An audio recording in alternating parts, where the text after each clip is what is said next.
Hi, thanks for joining me. Today I want to just demonstrate a little information about the technique called dry brushing.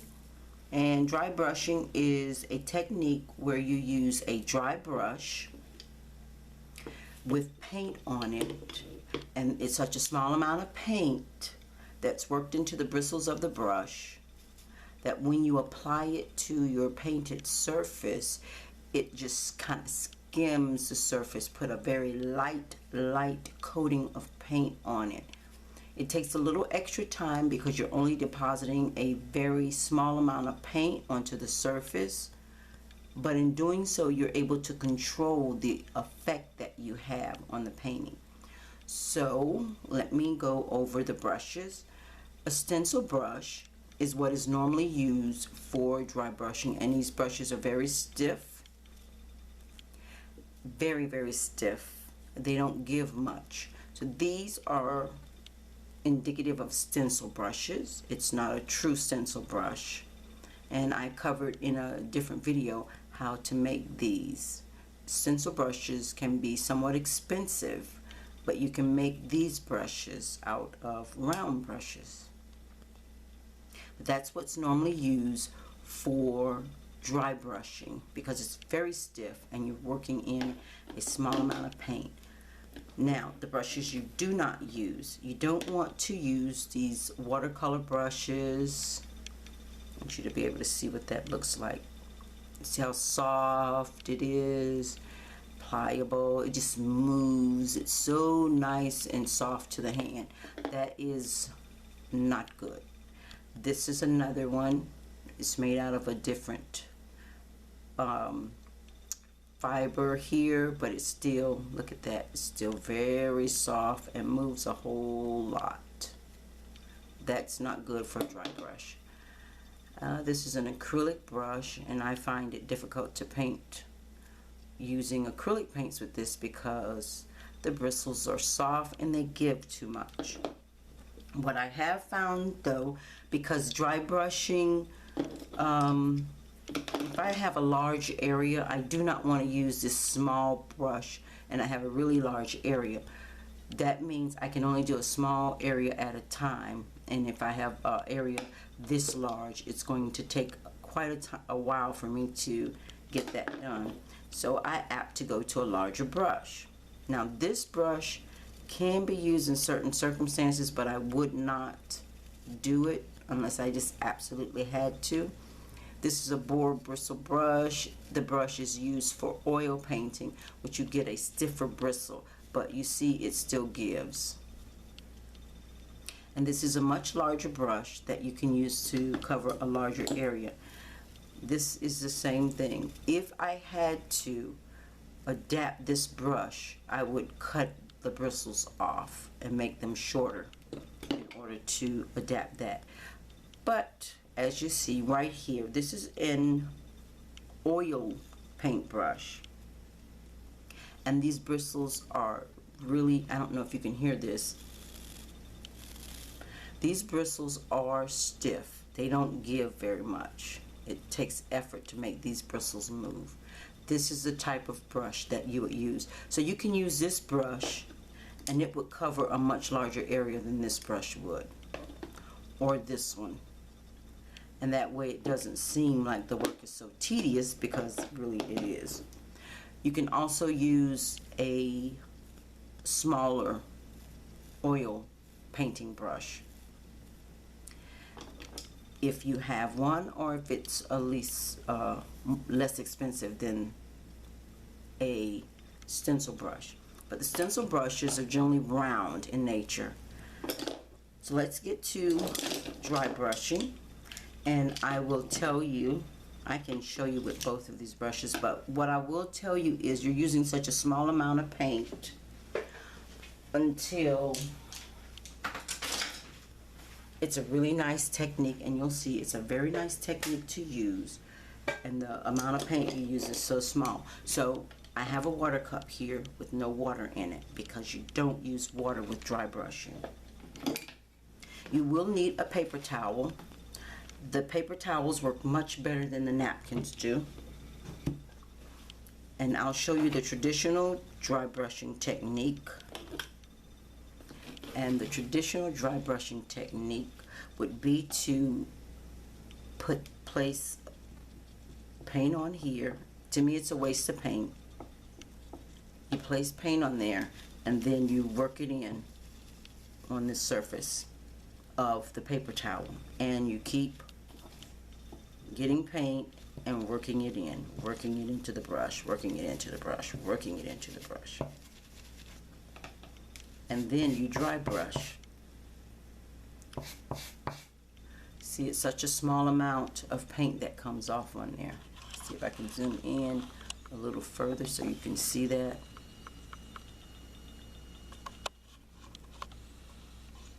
It's such a small amount of paint that comes off the brush. And I'm pressing hard. So you will press hard because you're working the paint into the grooves of the canvas. So it's a very aggressive technique. And you're putting such a small amount on there. So let me show you what that looks like on this painting. We're using this painting just for demo purposes. Let's see if it'll show up on here. Very small amount. Because their teeth in this canvas, the texture is in there. So this painting technique really puts the paint on the surface of the canvas. As you can see, the grains of the fabric for that canvas, because even though I'm scrubbing really hard, the paint does not deposit all the way onto every single fiber of the canvas. Now, if I had a large area, this paint would probably work really well. Other than that, it's a waste of paint because you use such a small amount. But we'll keep working with it. I'm going to get a brush. I'll put some of this onto, let's put some of this. Now, what I do also, instead of putting it on a paper towel, because as you see, that's wasting a lot of paint. Instead of putting it on a paper towel, I like to work on these surfaces. This is some type of towel-like material. It can be clear or it can be like this. I usually use this white one for the dry brushing technique, and I have no idea where I picked this up at. But what I do, instead of using the paper towel, which is a waste of paint and paper towel, is I'll take and put it on the tile itself. And I'll keep working it in. The one drawback is the paper towel will have absorbed all of this and it wouldn't be able to make this trail. But because this is here, I can go back over this and pick up even that trail of paint that I made into the brush. And I can't do that on the paper towel. And then I come to the canvas and dry brush in an area. You see that? I'm going to come back over it again. So I'm going to get this paint that I put down here that's drying up, that I wouldn't be able to pick it up if it was on a paper towel. And I'm going to go over another area and see if I see that looks a little darker there than here. I'm going to go over this side and see if I can make that darker. So you can touch dry brushing paint because it's dry. It's not going to get on your hand. It stays to the surface, stays onto the surface. And you can go back and forth, one direction or the other, and keep depositing paint. So it's little gaps in the paint here, and now on this side it's filling in. Then I come back and get more paint. Dry brushing is a little bit more tedious because you're not depositing that much paint at one time. And any glass palette or ceramic tile would work also.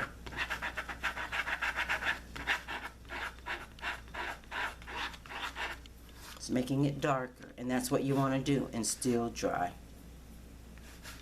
Still dry. That's dry brushing. I come here and you see it still has paint on it. So I'm depositing paint here. It's just a very, very small amount. And then you clean this by just working it in water. So, because that's a dry brush. Now once you wet it, you can't use it for dry brushing until it completely dries. Let's see what it looks like on this. I shouldn't put black on this, but we're going to add some black on here.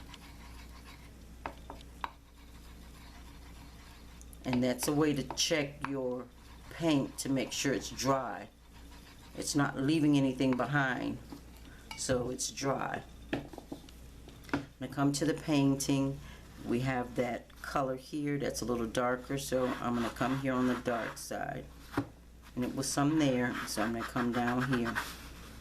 Really add some darkness to here because this is the turned underside of the flower.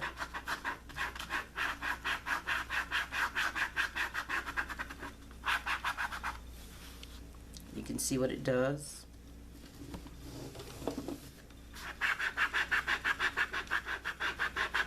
And it's just depositing. I'm really scrubbing it. I'm really scrubbing it because it's dry.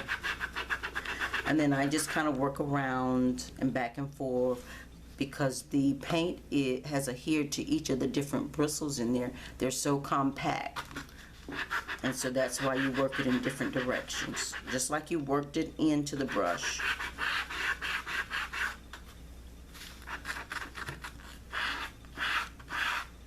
So since I put it down here, I'll work it in up here. And I'm adding this black onto this yellow, so it's giving it a little green cast. The effects that you get work much better than, let me show you, with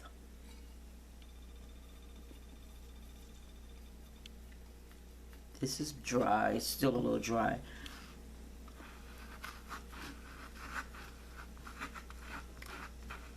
So even doing it that way, you can add, it's dry, you can add a little bit extra paint in there. I'm going to add a little water to it.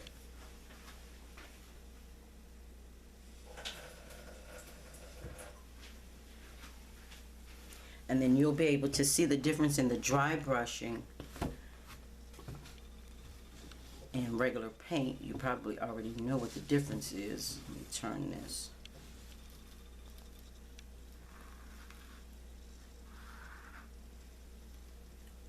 That's the dry brushing. That's the regular paint. You see how it's way too much color for that area?